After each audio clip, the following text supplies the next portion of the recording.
Nora had a rule about getting involved in other people's problems. The rule was, don't. It was a good rule, a clean rule, the kind of rule that had kept her life organized and her heart uncluttered for 19 years. And she broke it on a Tuesday in October, because a boy with paint on his jacket looked at her like she was the only person in a room full of people who could possibly help him. And apparently that was all it took to undo 19 years of perfectly good sense. She was at her usual table in the campus coffee shop, second from the left, window seat, highlighter uncapped, her constitutional law notes spread out in the specific arrangement she used when she actually needed to get things done. When he dropped into the seat across from her without asking and said he needed a favor. She said she didn't know him. He said he knew, and that was kind of why he was asking her. His name was James Calloway. She'd seen him around, studio art major, always had charcoal or paint on his hands, the kind of quietly good-looking that took a second to land and then didn't really go away. He explained fast, like he was aware he was burning her goodwill with every second. His ex was in the coffee shop. His ex, who had ended things 4 months ago, was sitting 12 feet away with someone new and kept glancing over, and he just needed someone to look like they were with him. 20 minutes. He'd buy her coffee. She looked at him for a long moment, looked down at her notes, and then said fine. 20 minutes, and he exhaled like she'd pulled him back from a ledge.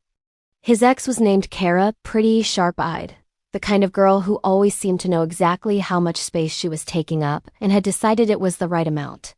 Nora didn't look at her directly. She didn't have to. She just leaned forward a little, laughed at something James said that was actually funny, let her hand rest near his on the table, and did what she was good at, which was reading a room and responding accordingly. James was easier to talk to than she'd expected. He asked her what she was studying with the genuine curiosity of someone who actually wanted to know, and when she said pre-law, he didn't do the thing people did where they said, wow, that's intense, and then changed the subject. He asked her why. She told him she liked systems. She liked arguments. She liked the idea that language used precisely enough could actually protect people. He looked at her like that was the most interesting answer she could have given. 20 minutes became 40. She didn't notice until Kara had already left. She told herself that was the end of it. She went back to her dorm, reorganized her notes, meal prepped for the week, and filed the whole thing under strange afternoon closed. Then he texted. She'd given him her number for logistical purposes. Or so she told herself, and said his roommate wanted to know if she was real because he'd apparently talked about her. She stared at that text for a full minute. She wrote back, "You talked about me." He wrote back, "I mentioned you existed." She wrote back, "Bold of you to assume that's different." He sent a laughing emoji and then a coffee cup emoji and then the question of whether she wanted to get coffee again sometime, not for any reason, just coffee. She put her phone face down on her desk and looked at her ceiling and had a brief, stern conversation with herself about patterns and precedents and the importance of not making decisions at 9 o'clock at night, based on a boy who had paint on his jacket and a good reason for every question he asked. Then she picked her phone back up and said sure. They got coffee 3 times in 2 weeks, which Nora did not examine too closely. It was easier not to examine it. He'd meet her at the same coffee shop, same approximate time, and they'd talk for longer than either of them planned to. And she'd walk back to her dorm in the cold with this feeling she didn't have a clean word for, not happiness exactly. Something more unsettled than happiness. Something that sat in her chest and wouldn't quite resolve. He remembered things. That was the detail that kept catching her off guard. She'd mentioned once, offhandedly, that she couldn't study with music that had lyrics, and 2 weeks later he put his headphones in when she was reading at his table in the library without her having to ask. She'd said she liked the almond croissants at the coffee shop better than the regular ones, and he started getting there early enough to grab one before they sold out. Small things. The kind of small things that only mean something if someone is actually paying attention, and she was a person who noticed patterns, and the pattern here was becoming difficult to ignore. Kara showed up again on a Friday night. Nora and James were at an off-campus party. She'd gone because Priya dragged her, and he'd gone because his roommate did the same. And they'd found each other in the kitchen the way you find someone you're relieved to see, gravitating together without deciding to. They were mid-conversation when Nora felt the shift in the room, the specific way a space changes when someone enters it with intention. Kara made her way over. She looked at Nora with an assessment that lasted about 2 seconds, and then looked at James with the particular expression of a person who has decided too late that they made the wrong call. She was warm in that surface way, asked how he was, touched his arm once while she talked. James was polite and easy and gave her nothing. Not coldly, just with the settled quality of someone who had already moved on and didn't need her to know it. Nora stood beside him and felt, with a clarity that was almost annoying, that she was not performing anything. She wasn't standing close because the situation called for it. She was standing close because she wanted to. Kara left after 10 minutes.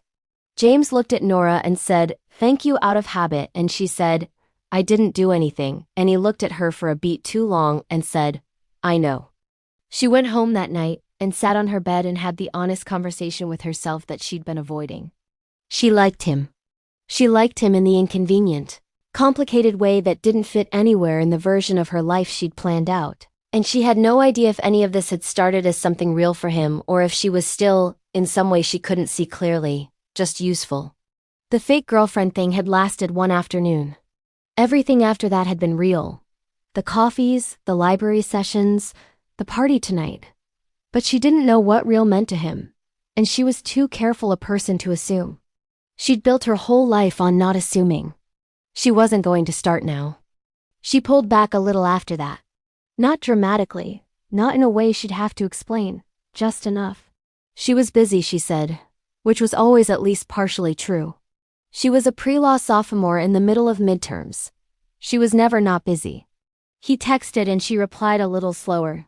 He asked if she wanted to get coffee and she said maybe next week. She told herself this was rational. She told herself she was protecting something.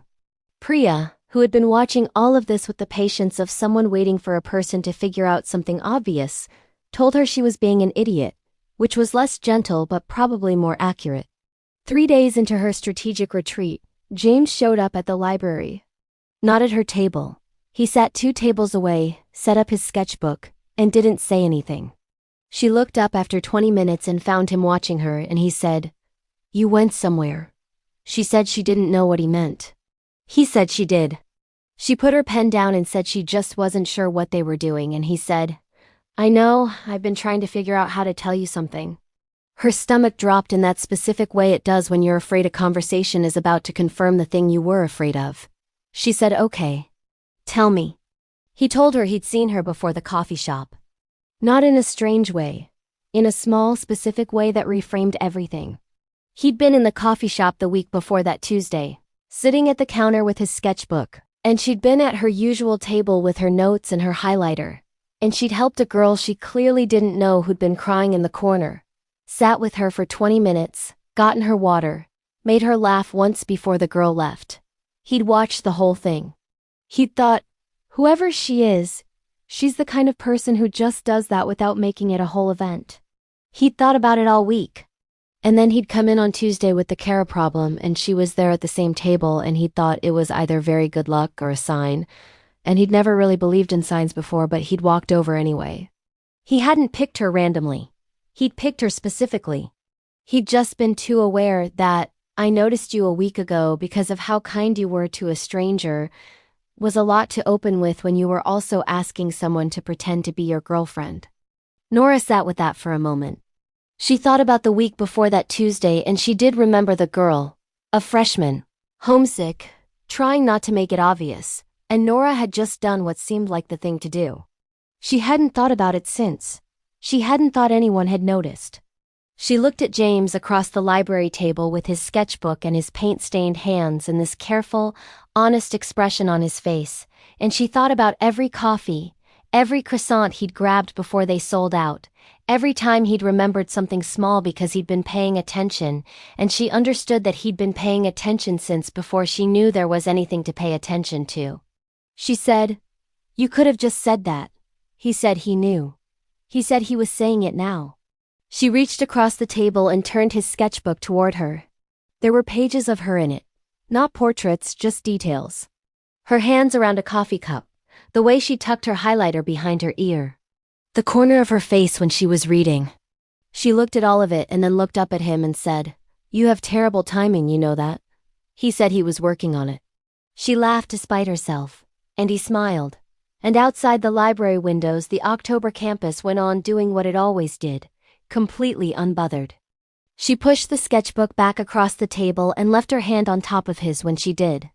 He turned his hand over slowly, like he didn't want to make it a big thing, and his fingers closed around hers, and neither of them said anything for a while. They didn't need to. She had her notes open and he had his sketchbook, and the library was quiet and warm, and she thought, this is what it feels like when something is actually real. Not the version you planned. Not the version that fits. Just real, quiet, certain, with his thumb tracing a small circle on the back of her hand like it meant something. Because it did, because it had for a while now, because some things start before you know they've started, and you only understand that later. Looking back at a Tuesday in October when a boy with paint on his jacket sat down across from a girl who had a rule about not getting involved and asked her for a favor she never should have said yes to. She was so glad she said yes,